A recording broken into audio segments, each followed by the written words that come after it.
Academic වැඩ තිබුණට නම් මේවත් කෙරෙන්න ඕන හරිද? වැඩ කියලා මේ මෙහෙම නොකර ඉන්න බෑ. ඔයාලා දන්නේ අපි ෆස්ට් ඉයර් වලට වැඩ කරපු හැටි. ෆැකල්ටි එක වෙනුවෙන් කරන්නේ දෙවෙනි අම්මා මේ දෙවෙනි අම්මා. මොකද hina වෙන්නේ?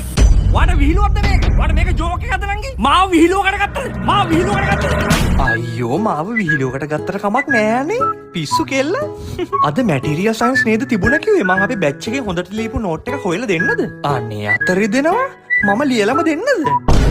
Bro, what is this මචං? ඔයා හැම වීකෙන්ඩ් එකේම ගෙදර දුවනවානේ. කවදද කියන්නකෝ අපි මේ බෝඩින් ප්ලේස් එක අස් කරගන්නේ? මට තනියම මේක කරන්න බෑනේ මචං. පොඩ්ඩක් තේරුම් ගන්න. ඔයාට මචං හැමදාම ෆ්‍රයිඩේ නේ හෝම් සික් වදින්නේ. අද තර්ස්ඩේ වුණා දැම්ම කිව්වා මේ වීකෙන්ඩ් එකේ නා අනිවාර්යෙන් ඉඳපන් ඈ.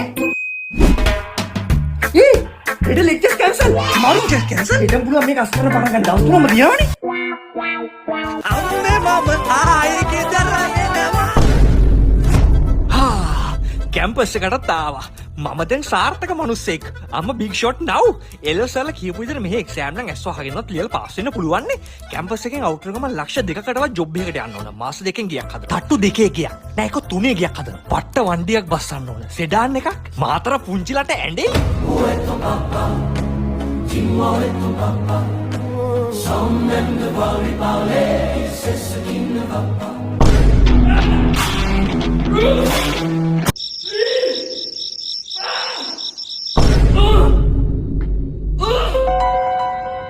Ya kalau begini, balik atau tadi longgaran nih.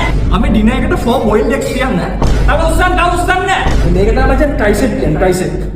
Oh ya,